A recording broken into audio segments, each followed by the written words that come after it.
So, hi everyone. Thank you so much for joining us. Usually the streaming will go in Spanish, but I have such a great guest that, well, we're just gonna do it in English. Okay, so, um, well, you can see him on screen. I have with me the amazing Matt Bishop, former Aston Martin and McLaren's Gums director. He also edited F1 Racing magazine, which I believe changed their name for 10 years. He was also involved in the W Series project and is the founder and ambassador of Racing Bright. Matt, thank you so much for joining us today. It's such a privilege and such an honor to have you here as our guest. I'm very delighted to be on your show, Abin. Thank you.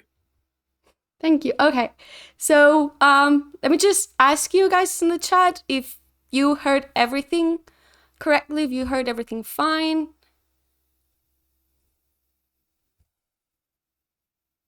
Yep, good. Great. So, okay, let's begin. And as usual in this channel, we have so much to cover, but first things first. What were you like as a child, and where did your Formula One passion come from? And motorsport passion, really. We're going back quite a long way. I'm 60 years old.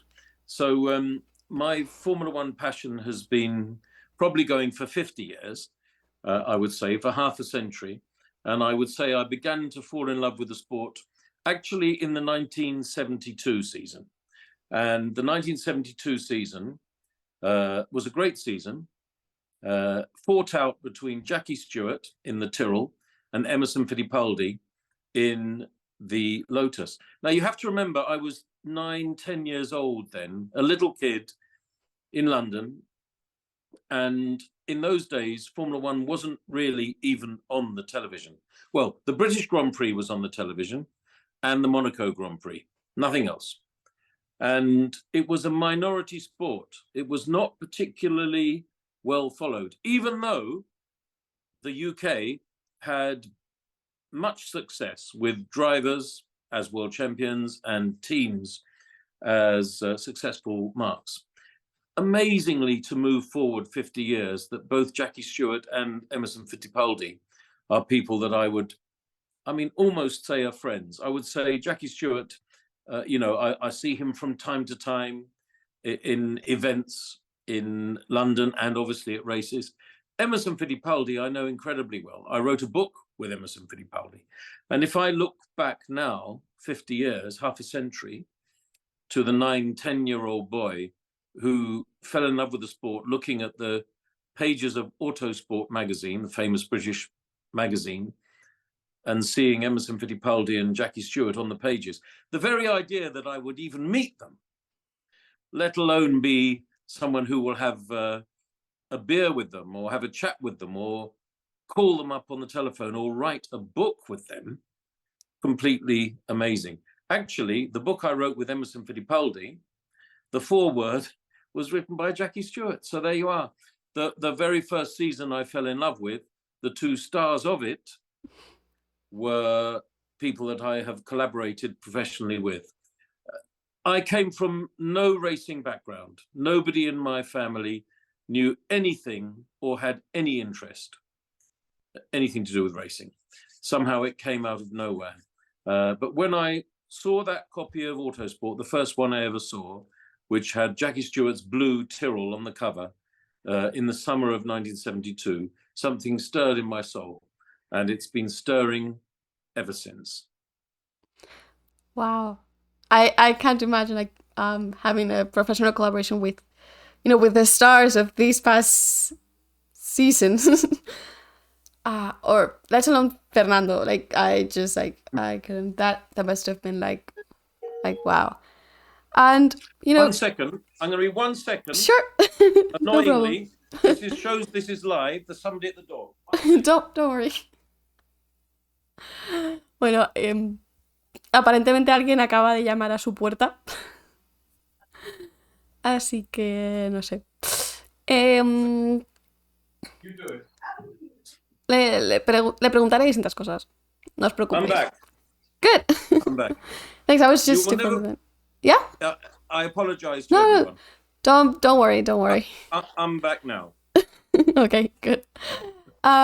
So like reading from those pages, did you ever imagine that you would get to be the editor of a magazine that would sell more than 1 million copies of each number around the world? Absolutely, I didn't think that. I never thought that. Everything. Look, I'm an incredibly lucky man. Incredibly lucky man. And first of all, I just fell in love with the sport when I was a kid. Then I did what everybody else did. I went to school. I did my best. And without going into, every step of the way, eventually I managed to become a journalist, but not a Formula One journalist. I was a junior journalist working, just on whatever story that there might be, reporting, or not even doing the reports, just doing what was called a sub-editor, checking the facts, correcting the spelling, making sure that the grammar was as good as it can be. Those things to make sure that, and writing the captions and the headlines, all of those things. And the very idea that I could end up being the editor of Formula One magazine. There was no Formula One magazine. There was only Autosport, but it covered all of motorsport.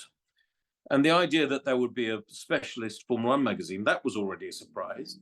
And the idea that when it arrived, the editor would be me. You have to realize it was completely astonishing and amazing. I have been incredibly lucky. I've worked very hard. I will admit, I have worked very hard, but I have been very lucky. And I've done many, many jobs, and you will probably ask me about them in the next hour or whatever. And I've worked for McLaren, and I've worked for Aston Martin, and I've worked with 4 world champions, and I've done W Series, I've written a novel, and I've done all these things. But the best job I ever had was editing F1 racing. It's the best job, not the best paid, but the best. More fun than anything else. Okay. And what do you think was like the hardest role you had to play in all the editing process? You mean at F1, Yeah. F1 racing? Yeah. Yeah. Well, look, I was F1 racing's editor from 1996 to 2007. So 11 years. So when I joined, remember, it was a British magazine published in the UK in English when I joined. Yep. So 1996 was a great year because Damon Hill won, British world champion, in a Williams car, British car. So that was a great year to be publishing a magazine in England in English. But we realized that in order to make the magazine a success, we had to make it international. So over the next 11 years, working with my brilliant colleagues, we managed to develop the magazine so that it was truly international. And it was not only in English in England, UK, so not only in one language in one country, but over the next 11 years, we moved it so that it was published in 34 languages in 110 countries. And we had to do that because of Michael Schumacher, really. Because after the first few years of F1 racing, Damon Hill and Williams, and then Jacques Villeneuve and Williams, and then Mika Häkkinen and McLaren. So there was success, British driver, Canadian driver, Finnish driver, 2 British teams. And then what happened was Michael Schumacher and Ferrari began to dominate, not just win the world championship, but win with metronomic regularity. Absolutely. I mean, look at 2002 and 2004. Michael Schumacher fans and Ferrari fans loved it, but it was very hard to sell that magazine to British fans.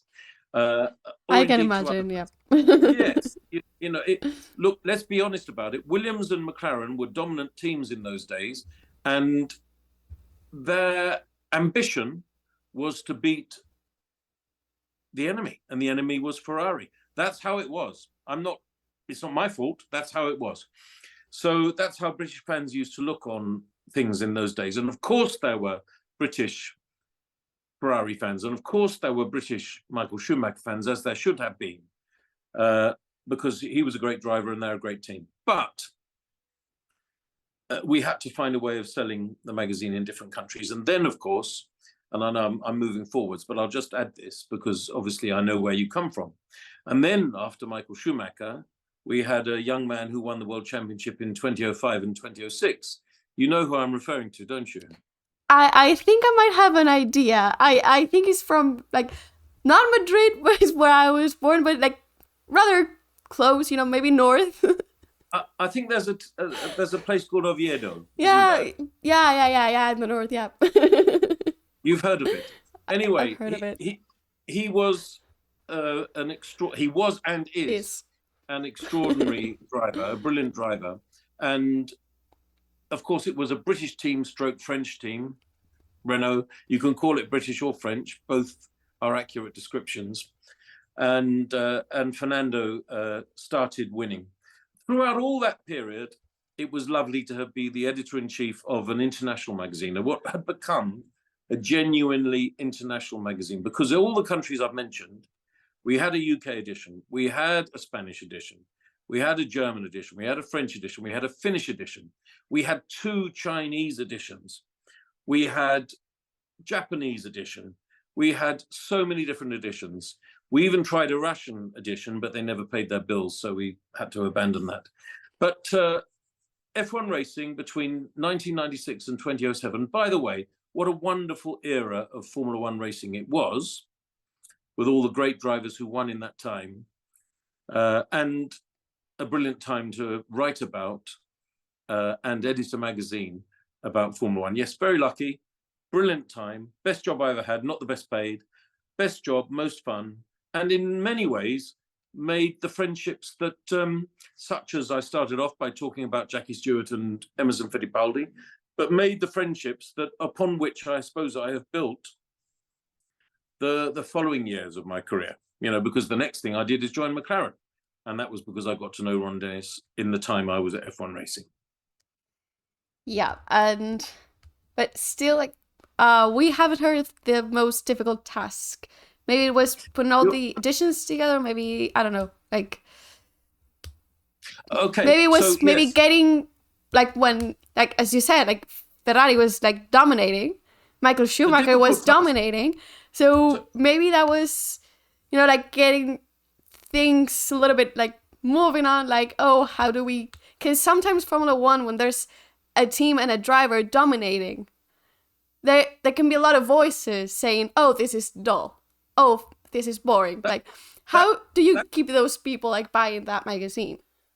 That's why I answered the questions I did. Maybe I should have made it clearer. My point was that when Michael Schumacher suddenly started winning everything between really 2000 and 2004, those 5 consecutive seasons, and he didn't just win, you know, he won dominating, particularly in 2002 and 2004. So my point was that it was very difficult to get people who were not German or Italian to be interested in spending money on a Formula One magazine.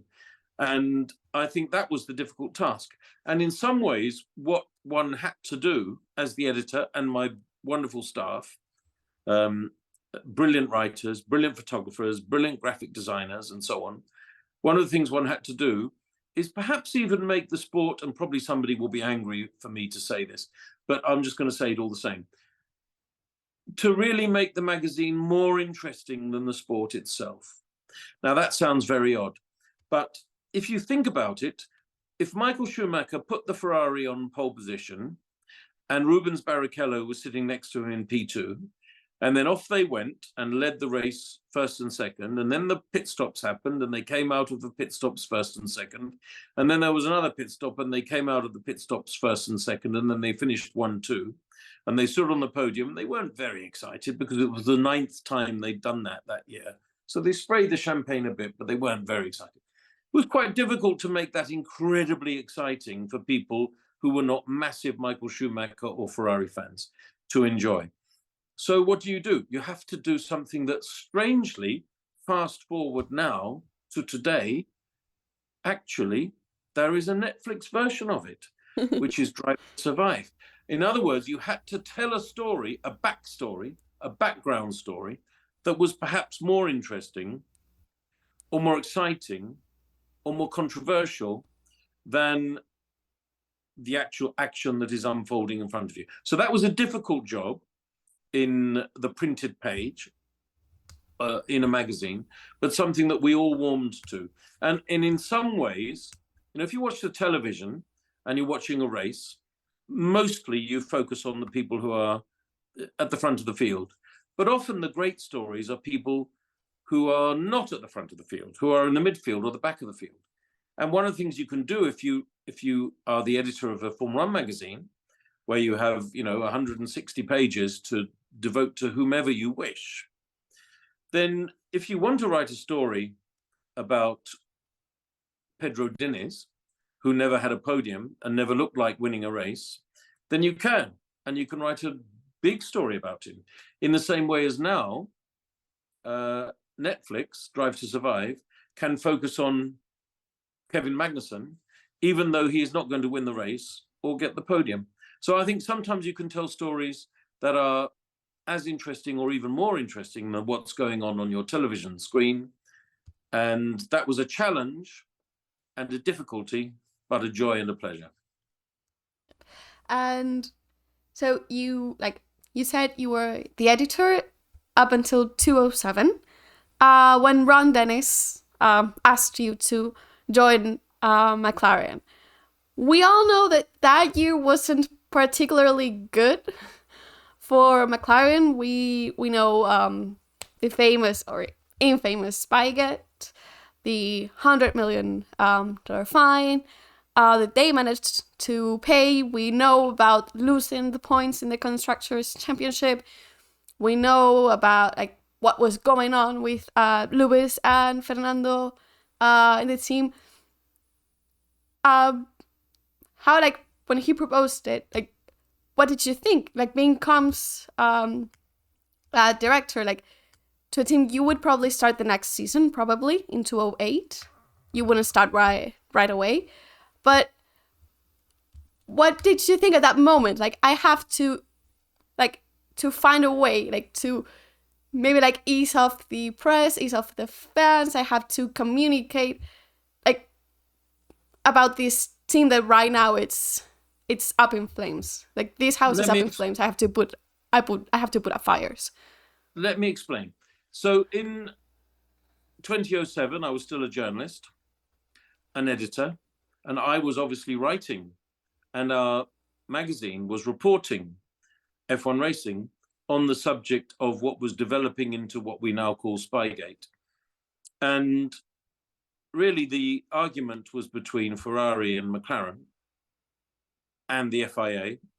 Actually, let's be honest, on Ferrari's side, or Ferrari were on the FIA side, whichever you look at it. But the drivers were Lewis and Fernando. In some ways, they were just trying to do their best and race as fast as they could and as well as they could.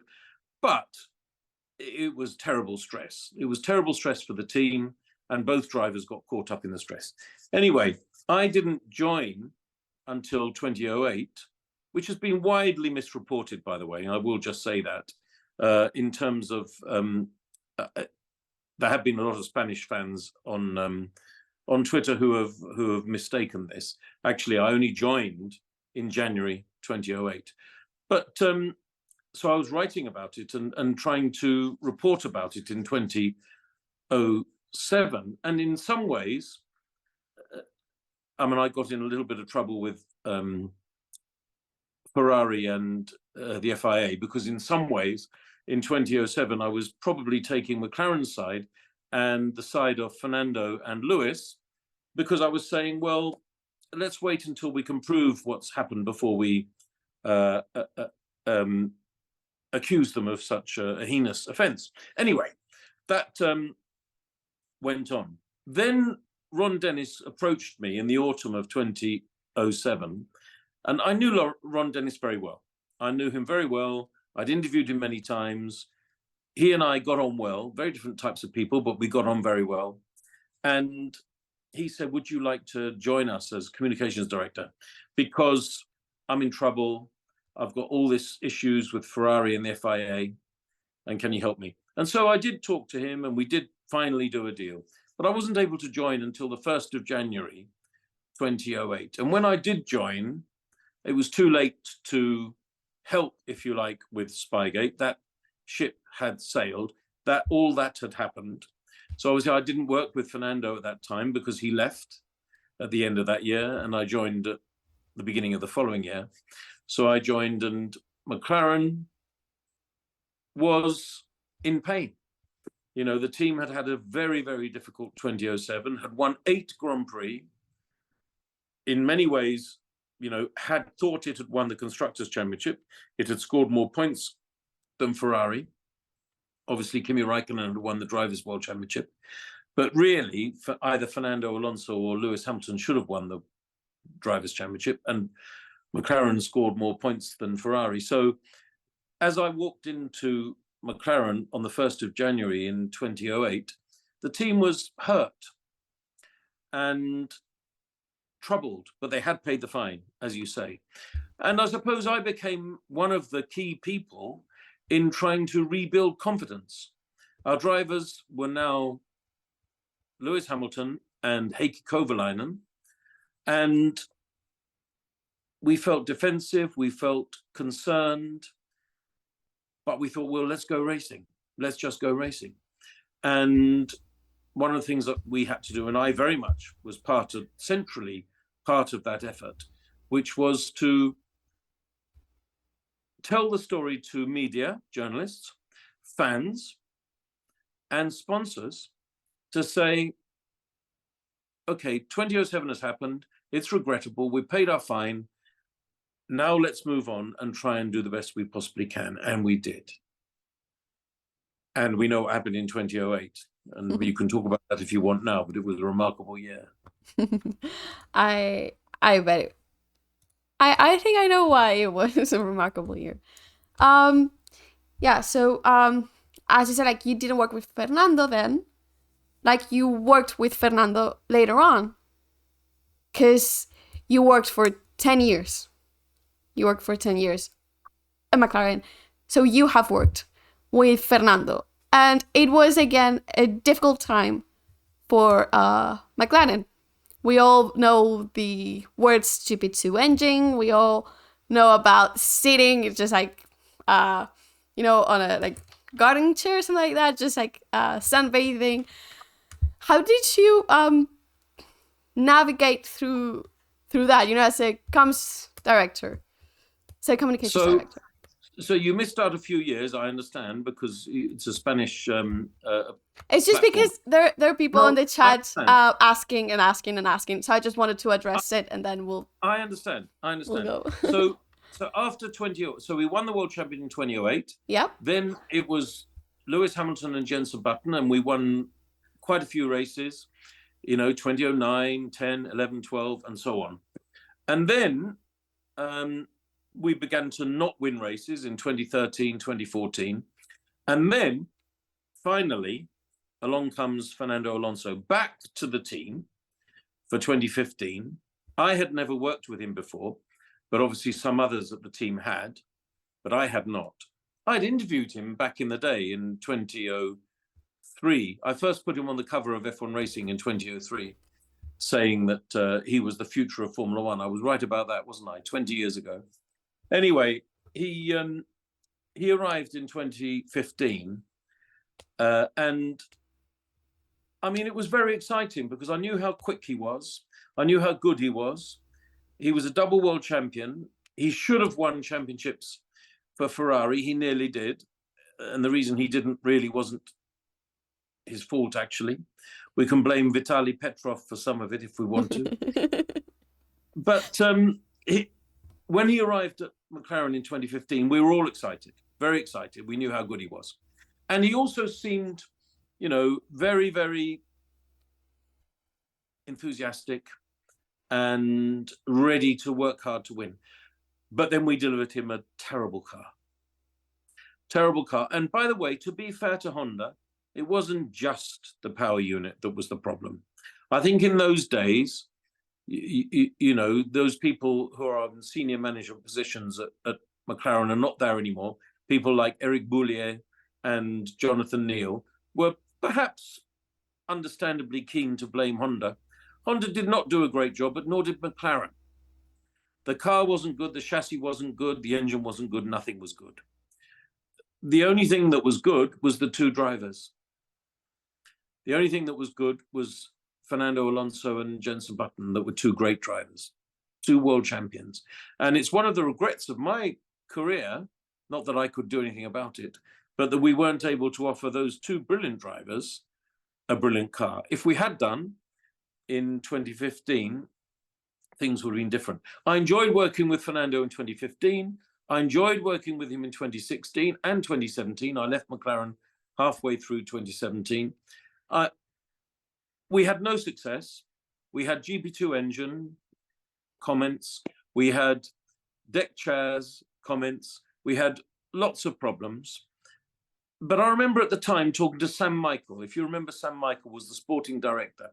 He no longer works in Formula One, but he was a very close friend of mine and colleague. And I remember he went to see Honda in 2014. So he went to Japan to see Honda, and he came back and he said, Matt, we were sitting in the Woking factory. He said, do you want to go for a beer? So we went for a beer, he and I, in a pub in Woking. And he said, Matt, they will make it. The factory they're building to build the Formula One engines in Japan is fantastic. But the earliest they will possibly be competitive is 2080. I remember him saying it to me over a beer. And of course, we had them putting their engines in our cars, their power units in our cars in 2015.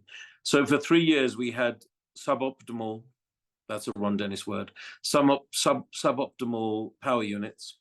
And we didn't produce a brilliant engine, chassis. But now look.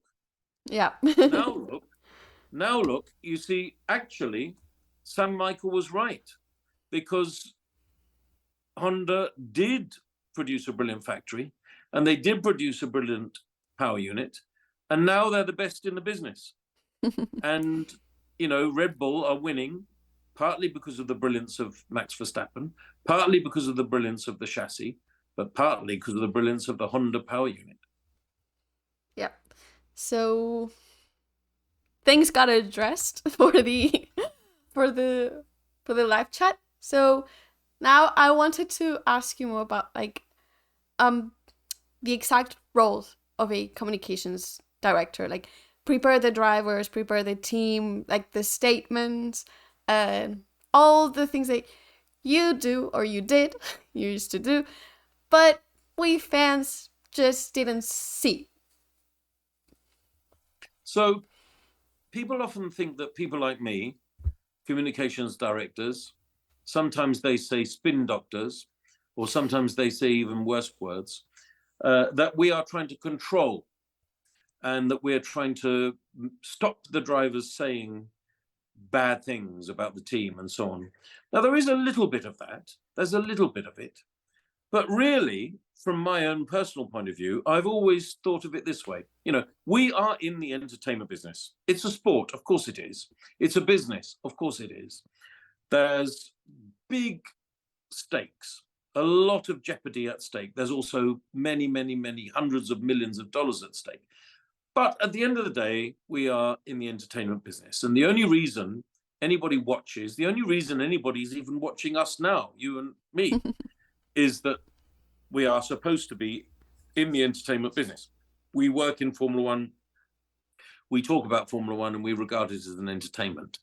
And nobody is more important, therefore, than the fans. The fans are much, much more important than anyone else. Probably the drivers a close second. But I bet, yeah. But the fans are more important than anyone. Put it this way,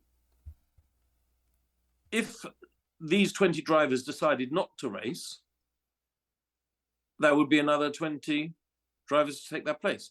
If all the Formula One fans decided not to watch, there would be no Formula One for any drivers to race in. The fans are more important than anyone else. So we are in the entertainment business, and it's very important. So I always saw my role as to try to think what the narrative is, what's going on. Sometimes it was great. We're on pole position, we won the race. Brilliant. So that's easy. Let's line up the television crews. Let's line up the journalists. Let's go and talk to them. Happy days. Happy for the sponsors, happy for the fans, happy for the media, happy for the team, happy for the driver, happy for everybody. Or we've had a terrible result. We've had a GP2 engine remark, or we've had both drivers fail to finish, or any of the other problems that teams have. And then I think the important thing is to think carefully about what you want to say. And sometimes it's very difficult because the driver will be under stress. And the driver will say, I don't want to talk to the media. I don't want to talk to the journalists. And then sometimes you have to say, if you want, you can avoid. I can't stop you. I can't grab you by the throat and make you go to see the journalists. But if you don't, you'll be running away from the problem and the problem will follow you. You can't ever beat the journalists because if they will always write, if you're the story, they will write about you. Do you want them to write about you without your positive influence, telling your story, or do you just want them to write about you? So better to have your input and your story. I think when Lewis Hamilton was young, he found that difficult to embrace. Now he understands. Now very much he understands. I have a great respect for Lewis Hamilton, brilliant driver. And I think early on he used to want to shy away from problems and maybe not talk to the media about it. But now I think he realizes, he's a big, strong man and he wants to say what he wants to say. And that's all good. I think Michael Schumacher used to shy away from the journalists. I think Fernando Alonso has mostly been happy to stand up tall and talk to the journalists. And he's had good days and bad days, as many of the drivers have, most of the drivers have. So I think, a communication director's job is a difficult one. You have to size up the situation, often very quickly, often under pressure, often with live TV crews shouting at you, saying, we have 3 more minutes, you must come, you must bring the driver, and the driver doesn't want to get involved. And then you have to sometimes talk to the driver and explain why, come on, let's go and do this. Let's discuss as we walk, don't panic. We've got a minute as we walk to the Sky crew or the ESPN crew or the whoever it is crew or the RTL crew or the Spanish crew. And let's just decide what we're going to say as we walk there and then just speak honestly. And by the way, television is always a better way than talking to the written media because you can say directly. Written media is important, very important, but if you're in trouble or you think you've had a difficult race, much better to just talk directly into the TV camera because then you don't have a filter. You just say what you want to say. And drivers gradually get used to it. And I think Lewis took a while to get used to it. Michael really never did. And Fernando always knew how to do it.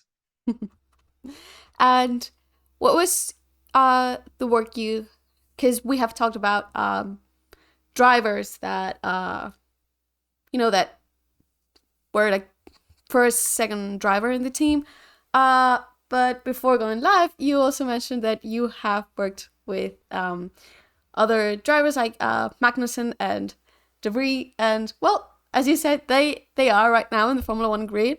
And that you may have 1 or 2 stories out there that maybe you want to share it with us. How was your work with them when maybe they were not like followed by the media or all the cameras wanted to get their reaction about the race or an opinion or about a fight or whatever? So I'm very lucky. I worked with 4 world champions, Lewis Hamilton, Fernando Alonso, Jenson Button, and Sebastian Vettel. Very lucky. Brilliant drivers. But yes, I'm glad that you mentioned that because there have been some other great drivers that I have worked with. I mentioned Heikki Kovalainen, brilliant, lovely guy. Someone who, by the way, super quick in qualifying, but just that little bit not quite able to match Lewis Hamilton in the race, which is, by the way, the perfect number 2. I'm sorry to say it, Heikki, if you're watching, he probably isn't. But anyway, What you want from your number 2 driver is somebody who really pushes hard in qualifying and keeps the number 1 driver honest, as we say, but doesn't get in the way when it comes to Sunday. So sorry, Heikki, you're probably playing golf in Abu Dhabi. But that's my view. And then other drivers. I've worked with Checo Perez, but yes, particularly I wanted to talk about Kevin Magnussen and Nick de Vries. Nick de Vries, let's start with Nick de Vries, who's just come into Formula One. Mm-hmm.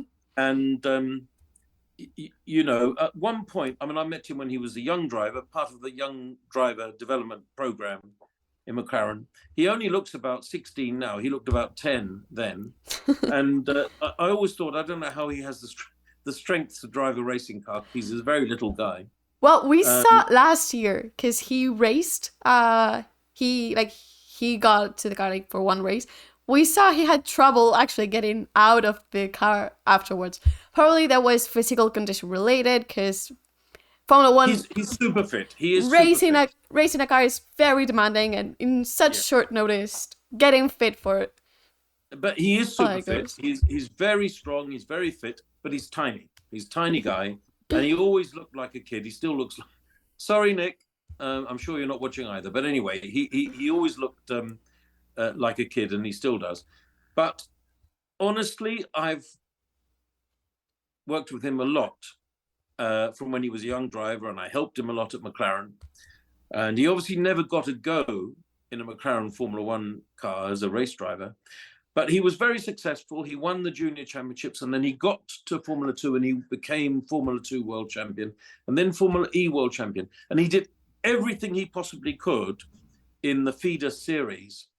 And it looked like he might be going to be one of the first people who would be Formula 2 champion and never get a start in Formula 1. And now, of course, he has. And he did a brilliant debut last year for Williams. Fantastic drive, brilliant drive. At Monza, and I was very, very pleased for him. And I'm disappointed that the car he's in now doesn't seem to be competitive at the moment. Early days, we've only had one race, but he's very fit, he's very determined. Very, very few drivers I have met are more determined than Nick de Vries. And I could see him building on his own determination and the ambition of the team and bringing the team around him.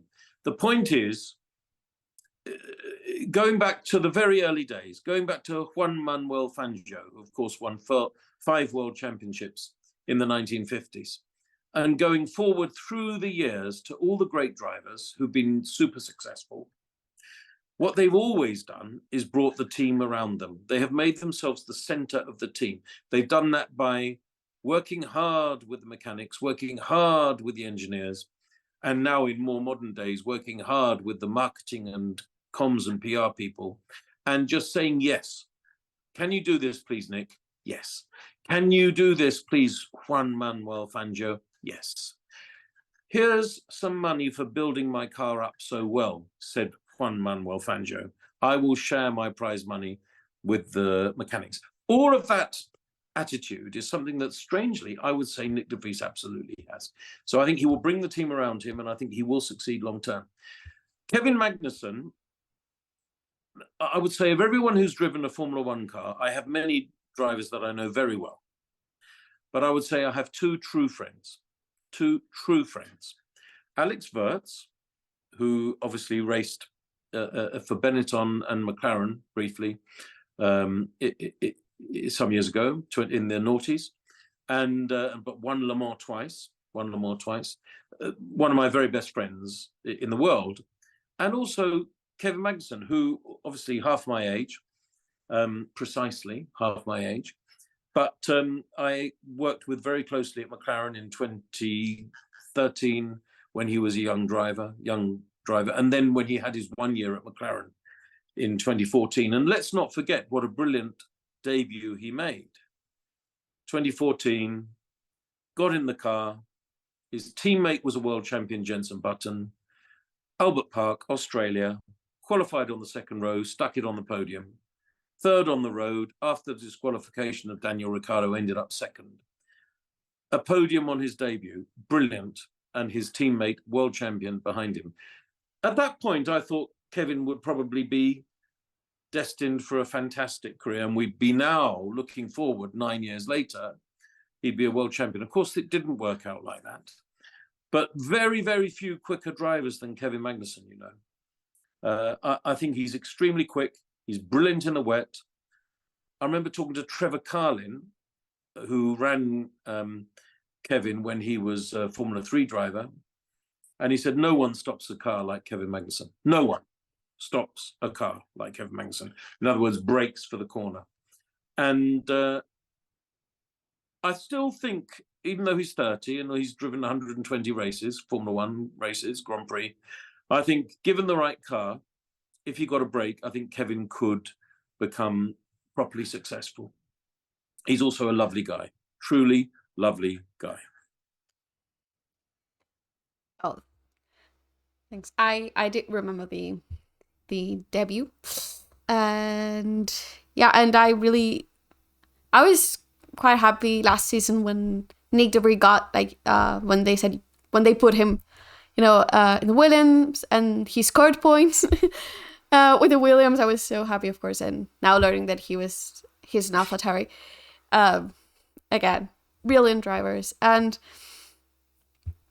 then you stayed for 11 years as an editor in Formula 1 racing, 10 years at McLaren, and then you got on board with a project that was W Series, all female drivers.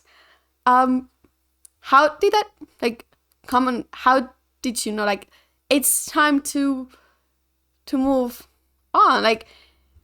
You had a great job in a great team, but let's do this. Let's jump to W Series. Let's promote equality. Let's promote diversity. How was the creation of that project, and your role, of course, in that project? So nothing lasts forever, and my time at McLaren came to an end. I'd been hired by Ron Dennis. I worked incredibly closely with Ron Dennis. And when Zak Brown came along, by the way, I worked closely with Zak Brown in the first 6 months, but in the end, it was probably time for me to step away and do something else. And by the way, I wish Zak well, and everyone at McLaren. I still have great friends there, and I wish them all well. Anyway, David Coulthard, who of course ex-McLaren himself, he contacted me and said, look, I'm going to do this thing. And he didn't know what it was going to be called. It might have been called Formula W. It might even have been called Formula She. I'm glad it wasn't called Formula She. Yeah. But anyway, in the end, it was called W Series. And I began to work in secret in a tiny office in London, in central London. David Coulthard didn't come to the office, but occasionally he would, be on a Zoom call or a phone call or email, of course. And gradually, we built up this very small, hardworking team. He invited me to join, and also another ex-McLaren person, Dave Ryan, who had many, many years had been the team manager and sporting director of McLaren, but then he joined as well. So Dave Ryan and I had a lot of experience from Formula One. I mean, Dave more than me, but we had a lot of experience together of different aspects of the workings of a Formula One team. And we knew how the FIA works, and we knew how Formula One works, and we knew how everything works really together. And so we worked hard with the Chief Executive Officer, Catherine Bonmuir, who did a brilliant job, didn't come from motor racing, came from a legal background and other sport, cricket, football. I know you Spanish people don't know anything about cricket, but I apologize. It's a brilliant sport. Never mind. I'm sure my brother will agree with you because he played when he lived in Edinburgh. He used to play. Great sport. Yeah. It's a great sport. But you will agree with me that football is a great sport. I'm more of a basketball fan, but yeah, I was a football fan once when I got to go to the stadium, and yeah, it was going to the stadium was actually what I enjoyed the most about the sport. Certainly football is big in the UK and big in Spain. Yeah, it's anyway. Huge. huge in both those countries, whether it's Arsenal, Manchester United, Real Madrid or FC Barcelona. Huge teams. Anyway, I support Arsenal, by the way, and because I was born just near there in London. But no, so going back to what were we going back to? You were talking about the team that put together the W series. Yes. So David Coulthard brought me and Dave Ryan together, and Catherine Bon-Muir was there. Then there was a shareholder, Sean Wadsworth, and it became clear that we had an opportunity, but we were very secret, tiny office in central London, Victoria Street, tiny, and tiny staff. And then on the 10th of October 2018, we had decided to announce, but it was all embargoed, it was all secret. We got ready our social media platforms, but we hadn't made them public. And I had spoken to journalists that I'd known for 20 years, key journalists across the world. And I'd said, are you ready to write this story? And I'd given them everything. And then we hit go. We pressed the button. And on October the 10th, 2018, the story broke. And we were trending on Twitter. And the story was reported in every European country, but also in North America and Canada and South America and South Africa and Australia. And then we saw it was being reported in China and Japan, and suddenly in the Philippines and Vietnam and Indonesia and Russia and Eastern Europe. And we suddenly realized, my God, we're onto something here. We are onto something here. We broke the internet that day in a wonderful way. And at that point, we hadn't even contracted a driver. We hadn't even bought a car, let alone the 20 cars. We had just announced our intention to go forward. And then over the next 6 months, of course, we did contract the drivers and we did buy the cars and we did go racing in 2019. And I've worked, as I say, for McLaren and for Aston Martin, and I've worked for big media companies as a journalist and an editor. But and in many ways, the best job I ever had was an editor in F1 Racing magazine. But probably one of the most emotionally satisfying moments was when the 20 cars, I think it was 18 cars, actually lined up on the grid for the first W Series race at Hockenheim in 2019. And we looked at each other, this very small number of people who'd worked so hard, 18-hour days, Saturdays, Sundays, evenings, in this tiny office in London. And then we'd done all these deals, we got all these cars, we got all these drivers, we got it all together. And we looked at the cars coming around the parade lap and lining up on the grid, ready to go. And I just looked at Catherine Bon-Muir, who was the Chief Executive Officer. She was pouring with tears, pouring with happy tears. And it was a wonderful moment. That 2019 season was fantastic. It was very important. I know it's possible that W Series may not survive. I'm aware of that. W Series obviously was interrupted by COVID and didn't manage to race in 2020, but it went again in 2021 and 2022. But of course, it ran out of money at the end of 2022, and its future is still in doubt. I'm aware of that. But one of the things that W Series did, indelibly and undoubtedly, whether or not it survives, is that it raised awareness for the need for there to be a better provision for women to race. And we now have the Formula Academy, the academy that Formula One itself has promoted. And we have other movements that are pushing women into motor racing. Some of them in the cockpit as racing drivers and some of them outside as engineers and mechanics, all of which is important. And personally, I hope that W Series does succeed. But if it doesn't, then I'm still proud of my contribution. And I think everybody connected to W Series should be proud of their contribution in terms of furthering and promoting the interests of female racing drivers in general.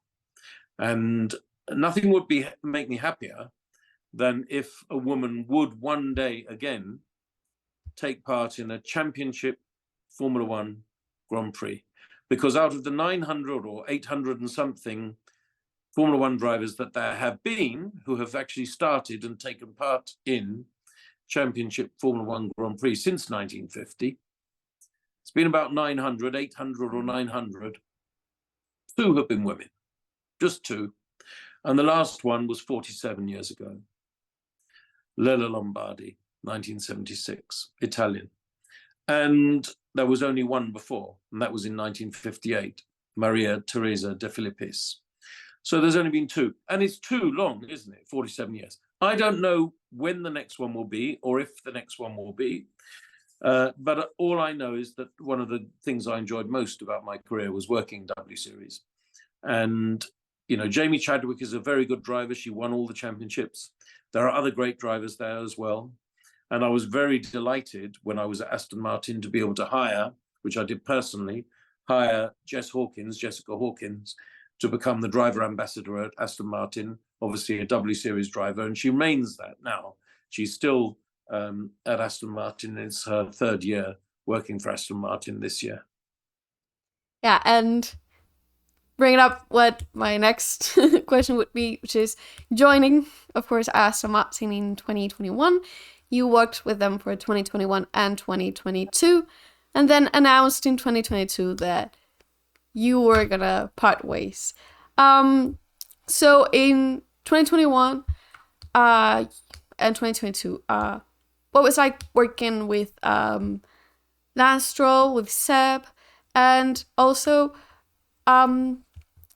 communications with Fernando about joining, and also managing Seb leaving, which I bet was really not that difficult. But as a comms communicator, that's probably something, because it's just not a driver leaving the team, it's a 4-time world champion winner retiring from Formula One. So, who knows if he will come back as others have, but at that moment is a 4-time world championship.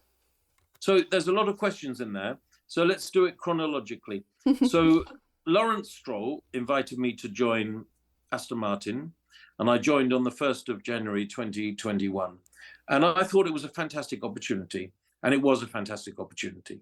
Obviously, I knew the team very well. When it was launched by Eddie Jordan in 1991, it was called Jordan.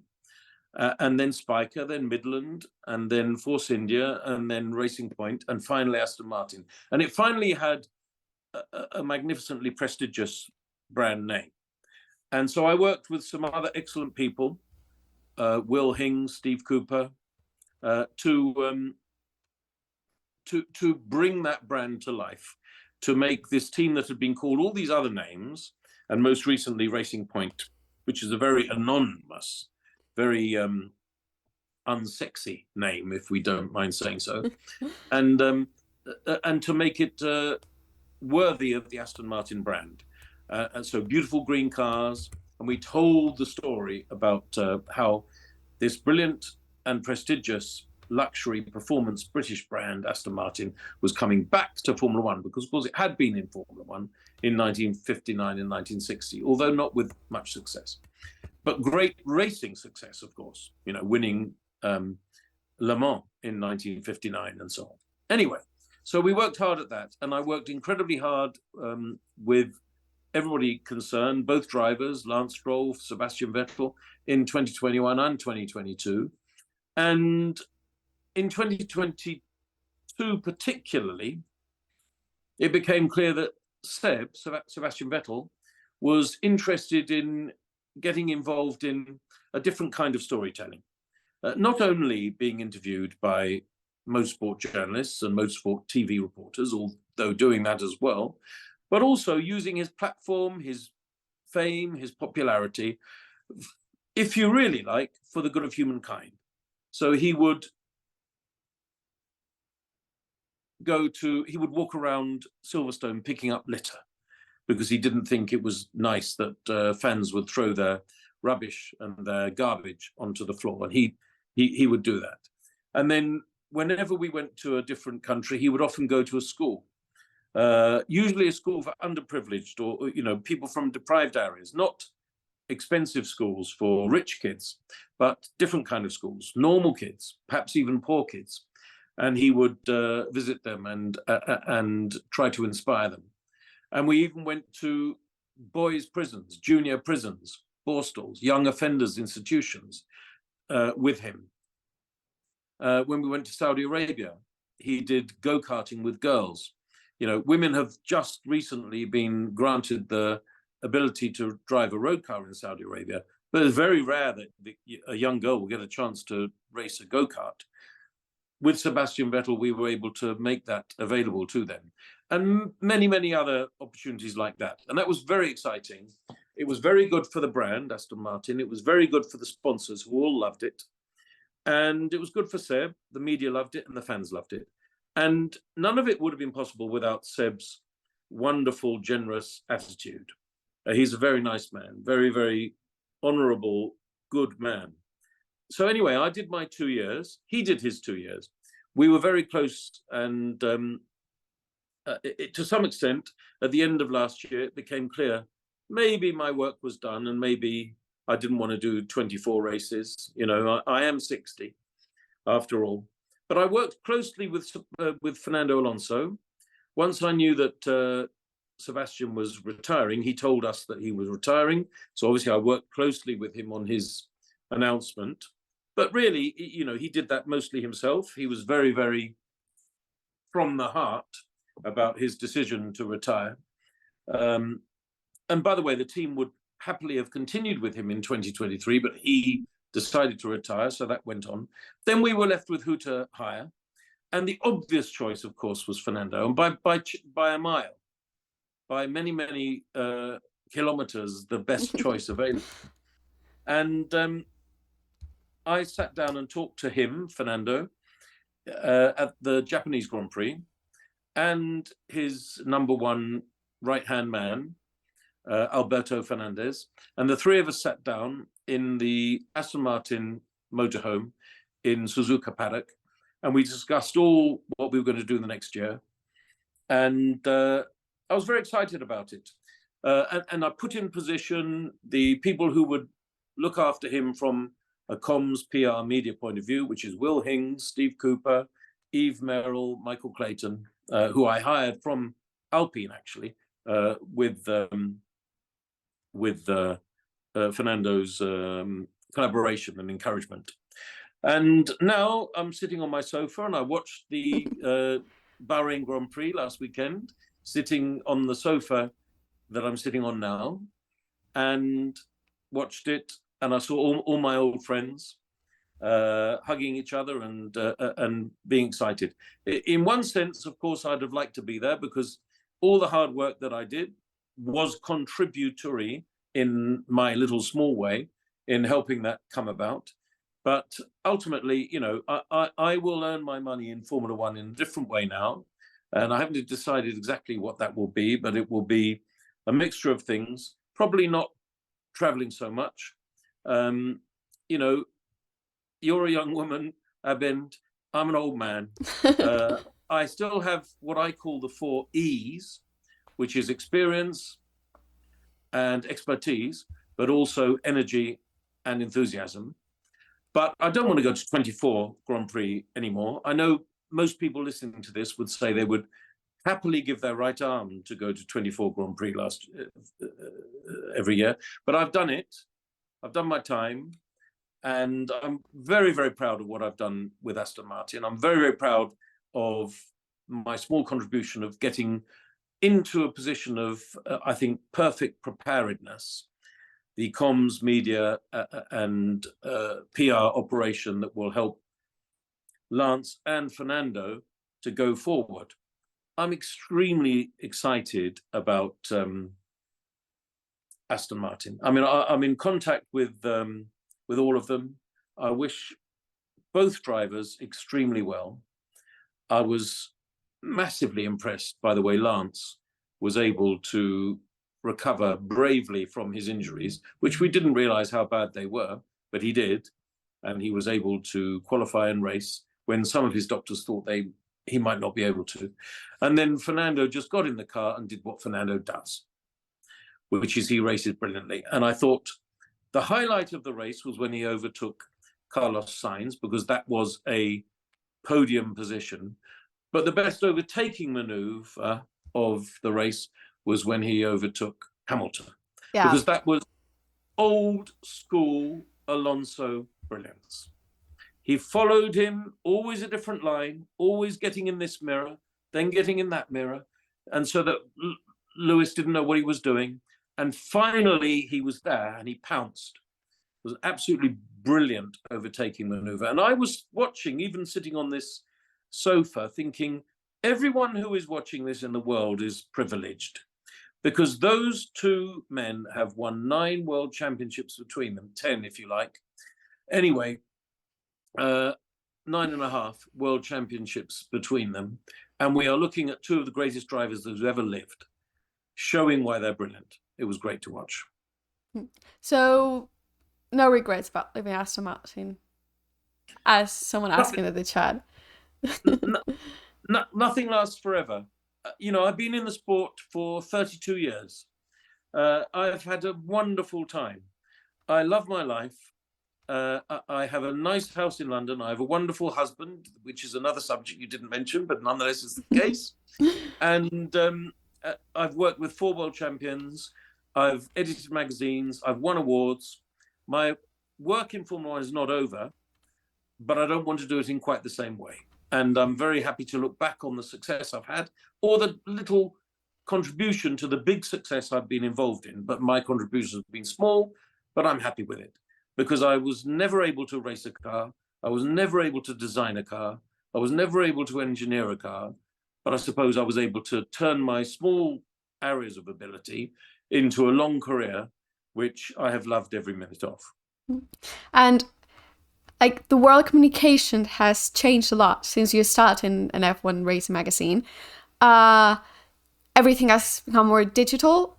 There are not many copies, physical copies, being sold in the world, but not just racing magazines, but every magazine, probably. And now in these past years, social media has erupted with so strongly, bringing very, very good things, but also bringing very, very bad things. And I know firsthand that you have been subject to really bad comments. Like, how do you front that? You can answer this question more like on a personal basis, or, you know, as working in a Formula One team as communicators, director. That's your choice. So, you know, magazines were easy. Physical paper magazines were easy because you didn't have to respond quickly. If a race happened, you could go back, fly home, work out what you were going to write, have a proper discussion with your colleagues, write it, ponder it, think about it, and then eventually you'd send it to the printer. But you had time. By the way, you could make beautiful articles and you could use beautiful photography. And when the magazine finally was delivered a few days later, it could be a thing of beauty. So those were great days in that sense. But of course, those days have gone. And now we have absolute instantaneous social media reaction. And personally, as you've hinted in your question, I think there's good and bad. I love Twitter, but I also hate Twitter. I think that's a very common relationship among Twitter users. Like, I keep coming back to this, but it can be a hole, it can be a pitch, it can be a horrendous place, but it can also be a wonderful place. Look, I'll give you an example. I mean, we can talk about Facebook and Instagram and TikTok as well, but they're less polarized. And Twitter is very big in motor racing, in Formula One particularly. And I'll give you an example. I mean, every day, I don't know why I do it for fun, because I absolutely love the history of Formula One. So my Twitter account, which is @TheBishF1, every morning I do a thing, #on this day, and I find 2 or 3 or 4 races or 2 or 3 or 4 anniversaries. And sometimes it's somebody very famous. So on this day, Ayrton Senna won the Monaco Grand Prix. Or sometimes it's somebody that very few people have heard of. On this day, a driver who has perhaps started 1 Grand Prix or 2 was born or died. And I find a few facts out and I find a picture and I love doing it. And of course, I love celebrating, Ayrton Senna and Sterling Moss and Carlos Reutemann and wonderful drivers from the past. But one of the things I love doing on Twitter is finding the drivers that nobody's heard of and celebrating their anniversaries. And you know what sometimes happens? I mean, it happened to me the other day. I tweeted about a driver, and a few days later, a woman sent me a tweet saying, please DM me. So I sent her a DM, direct message, and I said, yes, can I help? And she said, the person you tweeted about, who had started, I think, 2 Grand Prix in his life and had died 40 years ago, he was my grandfather. And I haven't read about him really at all. And of course, I know about him, but I never met him. He was dead long before I was born. But I printed out your tweet and I took it to my mother, who is in her 80s, and I showed her your tweet, which I printed out, and she burst into tears. She said, I can't believe that someone is now remembering my old father. And, I think that's beautiful. That is a wonderful side of Twitter and social media that should be celebrated. And that's why I continue to do it. I think it's very rewarding. And I love the history of the sport. And so why shouldn't I do it? What I don't like is, waking up in the morning and finding that somebody has just sent me revolting abuse, mostly because I'm gay. And so I will tweet about Ronnie Peterson having won the French Grand Prix, and the reply is a furious screed of abuse about the fact that I am married to a man. And, those people should be ashamed of themselves. I'm a big, strong man. It's okay. All I do is report and block. But I mind a lot that they do it. And I think that there are people whose mental health perhaps is not incredibly robust, perhaps young people who may be incredibly upset by it. And I think that Elon Musk needs to get in control of his platform better than he does now. And I think that too much toxic abuse is being allowed to prevail upon it. And by the way, Formula One Twitter is not great. Formula One Twitter is full of wonderful people. And I hope that everybody who's listening to this now is a wonderful person. I'm sure they all are. I hope they all are. But, let's just be nice to each other. If you are a Max Verstappen fan, it doesn't mean that the Lewis Hamilton fans are terrible people. If you are a Lewis Hamilton fan, it doesn't mean that the Max Verstappen fans are terrible people. I welcome everyone. By the way, people say, you've been loving the sport and following the sport for 50 years. You must be annoyed at the new people who have only joined the sport because of Drive to Survive. Not at all. I welcome them. Everybody has to start at some point. I happen to be an old man with no hair on my head and white hair on my face. But I was young once. So I believe this wonderful sport should be open to everyone. Yeah, here. That's something I actually say a lot during my live stream about, hey, be nice to each other. Because last season, for example, we saw a battle between Carlos Sainz fans and Charles Leclerc fans. And it was like, you guys are apparently they have a good relationship. They might not be besties, maybe Carlos is with Lando, but they have a good relationship going on. Why are you guys fighting in the comments? Why are you posting all this negativity in the in the Scuderia Ferrari's tweets? With that I mean tweet something instantly under it, on the comments would be so a lot of hate, and it's just like, guys, you're supporting drivers from like the same team. I don't exactly know what you're doing, or what we saw with Lewis's fans and Max's fans in 2021, or those things. It comes up a lot during my live streams. It's just like, be nice.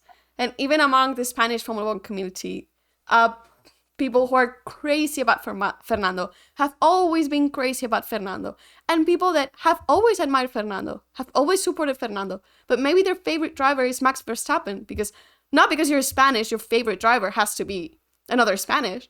Like you said, like, not all British people had to be Lewis Hamilton's fans. Like, they could support other driver.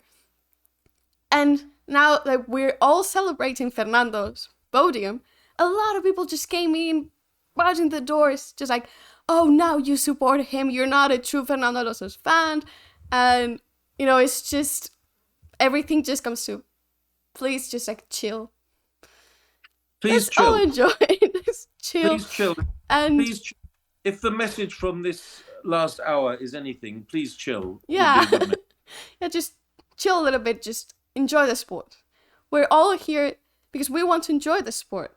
And 2 days ago, I don't know who is behind that account, just posted something about, it's supposed to be a woman posting about how there are women now buying merchandising. They're now getting excited about Formula One. And she was like kind of complaining about it. Because like, they're not real fans. They're just getting on this now because it's trendy. And it's just like, why do you care so much? Like keep doing this. Keep buying all like your favorite drivers' merchandising. Keep going to races.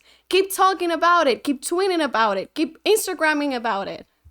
And I don't care if you come from Drive to Survive. I don't care if you're just joining now because Fernando's doing such a great job, you know, and Aston Martin, they're doing a great job. Like, as you said, keep learning. Keep reading about drivers' history, a team's history. Keep watching, keep learning the technical names. Because it's a very technical sport. Like, it's an engineering masterpiece. Like, each car is an engineering masterpiece. So there's a lot of technical issues and terms and stuff. Like, keep doing it, keep pushing. Like, don't let anyone tell you that your excitement, it's rubbish. Because that comment is rubbish. Like, don't be embarrassed by your own excitement. All fans are real fans. It's as simple as that. All fans are real fans. If you are a Pierre Gasly fan, you're a real fan. If you are a fan of the Formula One of the 1950s with Stirling Moss, you're a real fan. If you like Drive to Survive, but you don't watch the races, you're a real fan. If you don't like Drive to Survive, but you listen to it on the radio while you're driving your taxi, and you also listen to podcasts, you're a real fan. All of us are real fans, and we should celebrate each other and welcome our differences and celebrate our common enthusiasm for one of the greatest sports that's ever been invented. Yeah, like totally agree. And that tweet that I almost never comment anything, like this kind of fights, you know, but I just had to comment. And of course I had the typical comment like, why do you lose time with this person that is known to be blah, blah, blah. It's like, because I had to say, like, I have been witnessing this for a long time. And I just needed to say something. And by the way, who is anyone to tell me what to tweet or not tweet about on my own Twitter? And things that I care so much. And I know that you know this all too well and that you have been witnessing a lot. And that's probably one of the things that drove you to be like a founder ambassador of Racing Pride. You know, to introduce a change in motorsport, not just like Twitter, but in motorsport, and to give opportunities to people that usually don't have as many opportunities. Yes, this sport, like every sport, but we're talking about Formula One, our sport, it should be open to and should welcome everyone. Everyone. And I know that women, female fans, have sometimes had a difficult time on social media from male fans. You know, they say female fans only are interested in it because they think the drivers are hot or something like that, which is rubbish. Anyway, of course, LGBTQ plus fans and drivers have had a difficult time.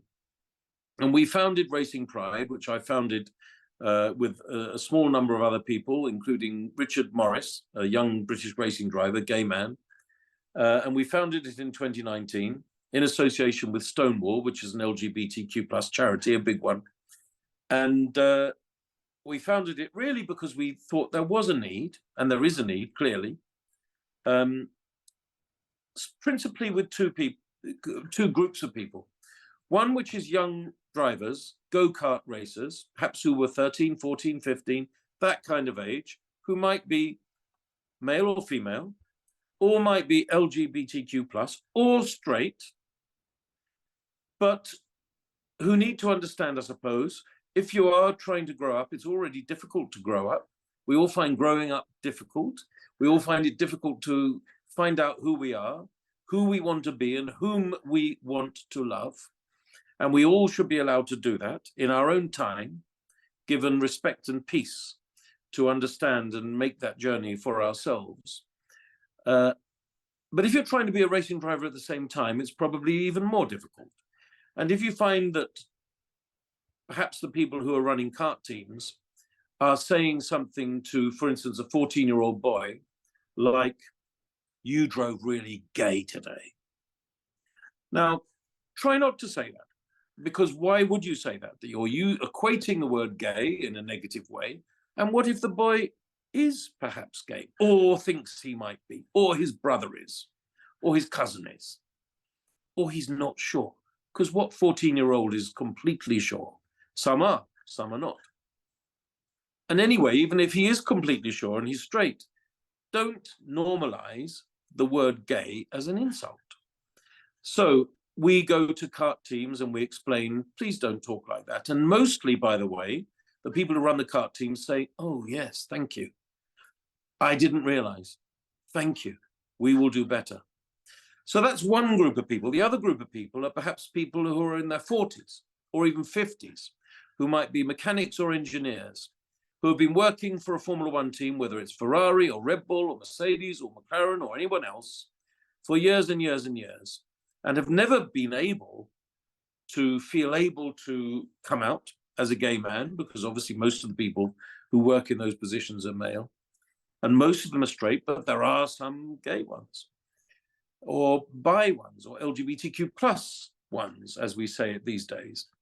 And they should be able to feel confident to be who they want to be and love whom they want to love. And perhaps they are doing that in private already, but they have to take their secret into the factory and never talk about themselves. That's a shame. Most companies in the world have realized that we should allow people to bring all of themselves to work. And that now applies to Formula One teams as well. And why does it matter? It matters because it's the right thing to do. That's the first thing. And the second thing, actually, is that you will find that if your employees are happy and settled and relaxed, they will work better. So in other words, if your mechanics and engineers are able to bring who they are to work without fear of recrimination or bullying, they will make the car go faster. So actually, a good LGBTQ plus policy in a Formula One team is worth lap time. That's good. And what exactly do you provide, with Racing Pride? You talked about talking to these group of people, like, don't comment on things like that, don't say things like that, because really there's no point in saying those things. So we go into teams. We go into the first team that ever had a relationship with Racing Pride was Aston Martin. Obviously, that was easy because I was a member of Aston Martin and a member of Racing Pride, so I was able to finesse that. And then the next team was Alpine, and there will be other teams in future. And we go into the teams, we do seminars and lectures and workshops. We discuss how best with management, both senior and middle management, how to make sure that we help them make their team a welcoming place for everyone, for the reasons I've just said. And we do that by going into the teams. We do that by visiting kart teams as well, Formula One teams, kart teams, and anyone in between. And anybody else who wants to talk to us about that, we will help. You know, we were founded in 2019. We founded ourselves in 2019 in association with Stonewall, and we're small and new, but we see a real need for it. And luckily, Formula One teams are now saying to us, yes, we would like to talk to you about you working with us, and you'll probably hear more announcements before too long. Nice. And you know, as I told you before the pit talk started, I've been playing around the website, and there's a possibility to subscribe to. So, like, anyone could subscribe to. Could be anyone. A member. Could be like. Could be a member. It goes back to, yes. You don't have to be LGBTQ+. By the way, straight allies, as we call them, are incredibly important. Let's talk about Sebastian Vettel. We haven't talked about him very much. Great guy. We talked about him a bit earlier, but he's a great guy. Obviously, he's a straight man, heterosexual, married, 3 kids, married to a woman, 3 kids. But he realized when we went to Hungary, the Hungarian Grand Prix in 2021, he realized that there had been some laws passed that were disadvantageous to the LGBTQ+ population of that country, Hungary. So he famously wore his rainbow T-shirt with "Same Love" written across the top. And he wore it for the take the knee moment. He wore it on the grid, and he knew he'd be asked about it, and he had his answers ready. And his answer was very simple, which is everyone in the world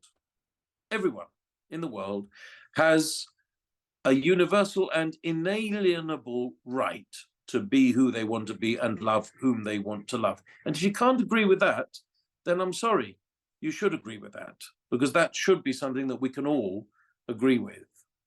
And he's a straight man, married to a woman, 3 kids, but he's what we call an ally. And allies are very important. So yes, anyone can join Racing Pride. Anyone can go on the website and see how they want to be involved in that way. And you can be LGBTQ+, or you can be straight. Okay, thank you. I really thought it was good and important to talk about it.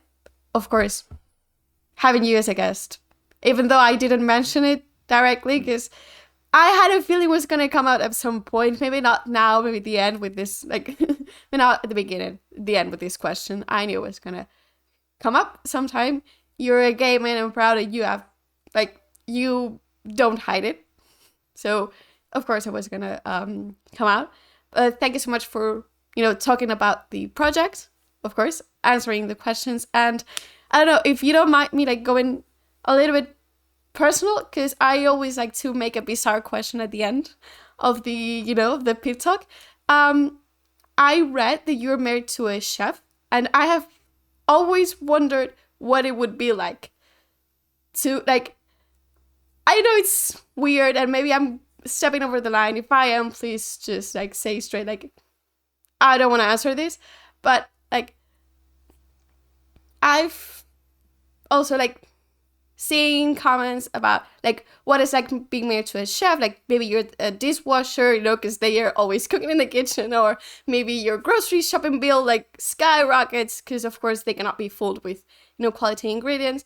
Or maybe you just, like, I don't know, like, about the food, because I'm really passionate about asking about food in this channel. I asked Mario Andretti about what his opinion was on pineapple and pizza. I've asked controversial questions that we have in Spain, like, about our dishes. So, really, like, food-wise, like, what it's like to be married to a chef. Okay, so I am married to a chef, his name is Angel Bautista, and he is from the Philippines, and I've been married to him. We've been together for 13 years. Actually, we met in Melbourne. He was living in Melbourne, and I was in Melbourne for the Australian Grand Prix. Anyway, he now lives with me, obviously, in London. And he is a chef. He's actually now the general manager of a restaurant. I'm going to give it a plug. There you are. Soho, Central London. He is the GM, the general manager of a brilliant restaurant called Miznon, Miznon, Miznon, if you prefer, in Broadwick Street in Soho. And what's it like to be married to him? Well, he's a lovely man, so that's lovely. But also, he cooks beautifully, and I could probably be 10 kilograms lighter if I was married to somebody. that was more the aim, like you gain weight. Yeah. Because I'm like, I don't know if, well, you have been to, well, I don't know if you have been to Portugal. It's an amazing country, and their cooking skills have been very underrated throughout history. The food there is amazing. I always comment, like, every time I go there, I gain like 2-3 kilograms. I don't know what it would be in pounds, maybe 5 pounds, 6. Like doing like a half conversion like there. So yeah, I wonder, like, wow, if I would marry a chef one day, I would be like so like, because I would make him learn all my favorite dishes, and that's it. To be fair, Portuguese food and Spanish food is absolutely brilliant. I mean, I love Spanish food. The last holiday, my husband and I, we go to Spain. I went to Sevilla, for New Year's Eve and part of January. Wonderful city, wonderful time there, fantastic food. And we often say, English people, British people, the most common holiday destinations, of course, in Europe are France, Spain, and Italy. And I was having a conversation the other day with some other British friends. Please rank in terms of your love of those countries. And we had all different versions. For me, I hope somebody from Italy will not be upset. I love all 3 countries. But for me, it's Spain, France, Italy. But somebody else over dinner was saying Italy, France, Spain. There we are. Angel and I, my husband, we go to Spain often. We love Spain. Brilliant, brilliant food. Wonderful country. Seville, we went to the other day. Tell me another city I should go to. I've been to Madrid and Barcelona and somebody said to me I should go to Cadiz. Do you think it's a great city? I've actually never been there. So people are talking in the chat right now. They're asking San Sebastián, which is north. I know Galicia has splendid meat and wine. If you like wine, they have wonderful wines there too in Galicia. Great. And they're also suggesting Valencia, Málaga, Granada. Of course, I've been there for the races. Valencia, yes. Málaga, Granada. Yeah. And of course, my brother is, like he always does, extending an invitation to visit him in the Isle of Man. Maybe you've been to the TT. I haven't, but I would love to. He welcomes you to the TT, really. Thank you. Yeah, he's extending the invitation. And any place here, any place in Spain, if you want to eat, is really good. Yeah, we have. Let me just ask you if you have tried croquetas, because in this channel we're really fond of them. I don't know. I've never learned the translation. It would be like croquettes, something like that. Yes. Like the small brown thing, like. Beautiful. I love Spanish tapas food is fantastic. Tapas. Okay, good. Because, we're very fond of croquetas in this channel. Mostly me. I am known. Like, sometimes in Twitter they would tag me when something comes up about croquetas. Like, International Croqueta Day, they would tag me. Like, hey, Abel, look at this. Like, yeah, that's amazing. So, okay. I don't know if anyone in the chat has any last question, because I have already stolen most of your time. But thank you so much. I really enjoyed it. So if anyone in the chat, I'm just gonna, if anyone has any question, excuse me, I'm gonna ask this in Spanish. Don't worry. All good. All good.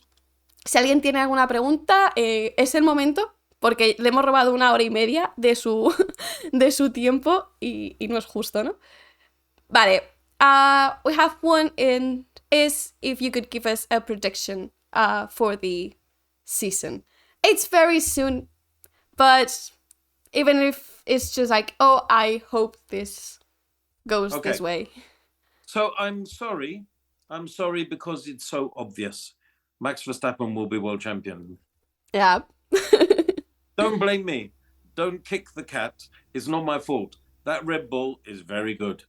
That Red Bull is very good, and he is very good.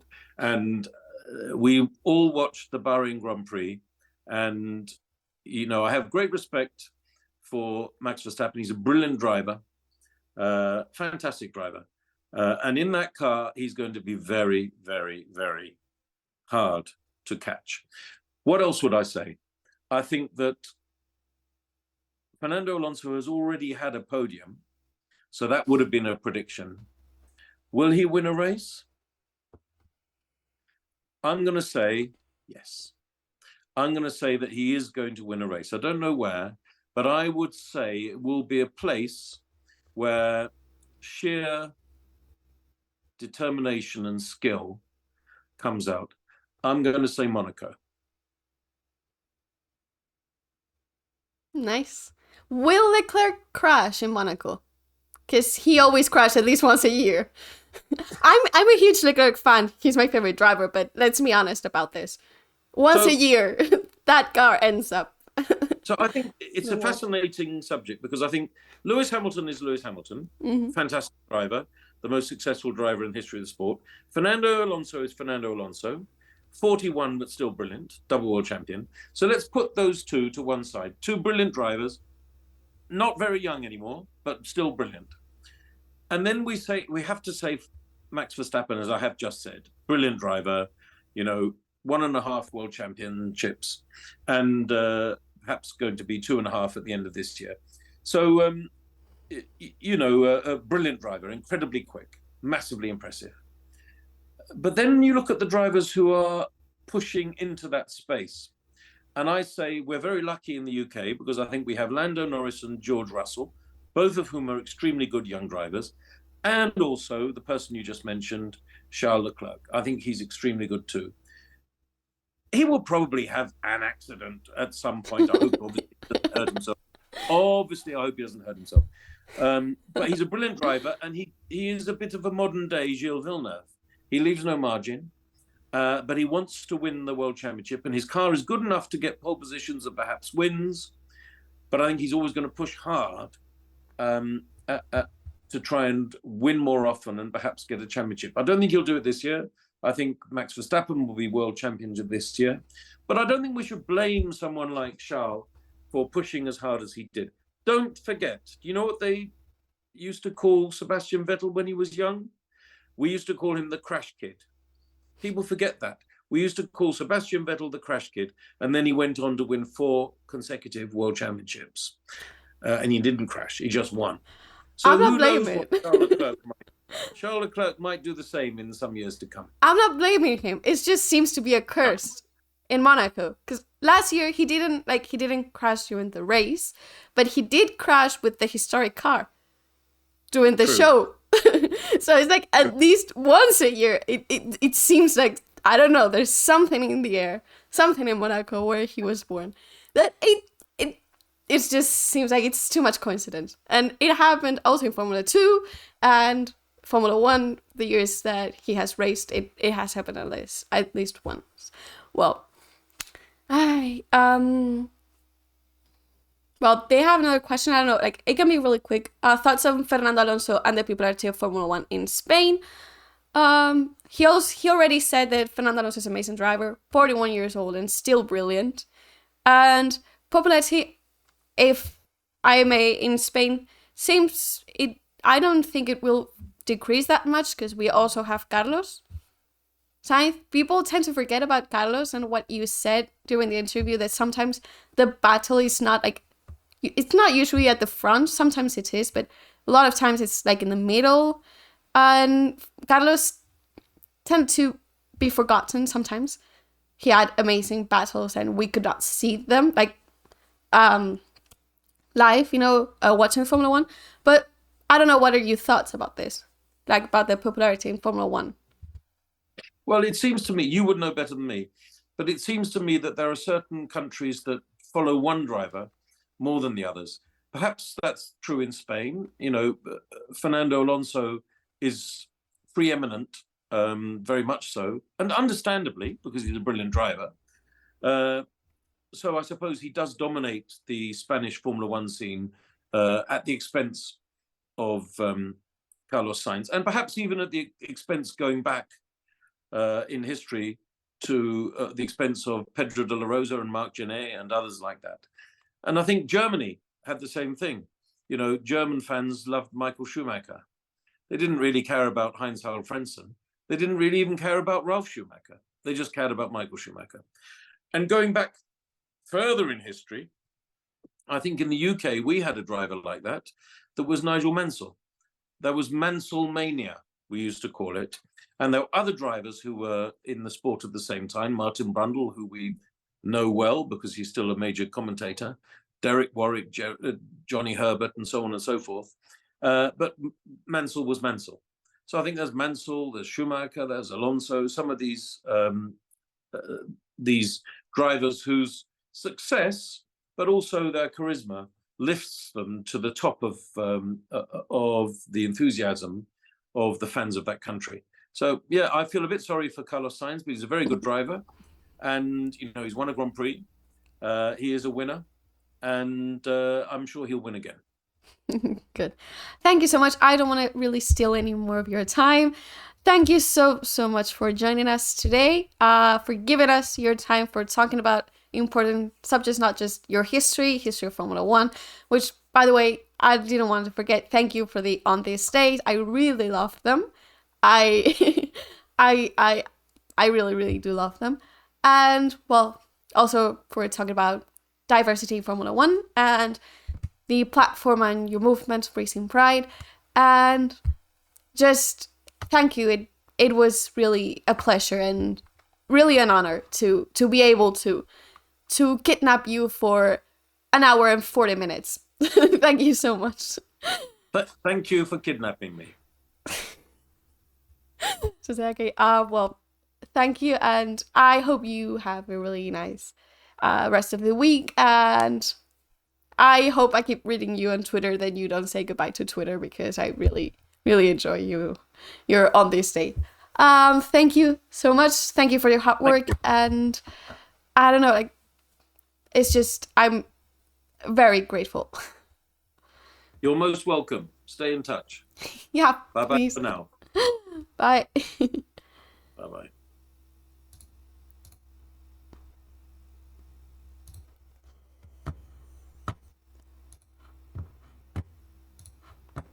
Ok. Vale. Ay. Bueno. Gracias a todos los que os habéis sumado, los que habéis venido, los que nos habéis seguido. Gracias a los que se han suscrito. Un besito a todos. Muchas gracias por estar. Espero que os haya gustado. Espero que hayáis disfrutado. Y nada. Poco más tengo que decir. Ha sido una entrevista larga, pero me lo he pasado fenomenal. Estará subido en YouTube. Y nada. Espero que tengáis una buena semana. Espero que os sea leve el viernes, que ya es el último esfuerzo. Espero que tengáis un gran fin de semana. Nos vemos la semana que viene con el jueves, con el previo del Gran Premio de Jeddah. Y con el domingo el post. Y luego con un anuncio, ¿vale? Porque voy a decirlo ya. Tenemos otra Pit Talk en marzo. Será, creo, si no me equivoco, es el 28 de marzo. Tenemos Pit Talk. Va a ser en español esta vez. Y sí, el 28. Y nada, os diré el 28 quién es. Me hace mucha ilusión. Llevamos detrás de esta persona un tiempo ya. Y nada, espero que lo hayáis disfrutado. Un besito a todos. Os quiero muchísimo. Gracias por por estar aquí. Nos vemos el jueves, que revelaré quién es el invitado del Pit Talk y veré quién se viene conmigo a hablar sobre Jedi. Quizás no es el jueves, ¿vale? Lo tengo que pensar todavía, quizás lo hacemos el viernes, porque como todavía no hay mucha temporada, pues quizás nos esperamos a que haya pasado algún libre, ¿vale? Algún entrenamiento libre. Y nada, yo me voy a cenar, espero que vosotros hagáis lo mismo y... vale, y disfrutad, ¿vale? Pasado bien. Un besito.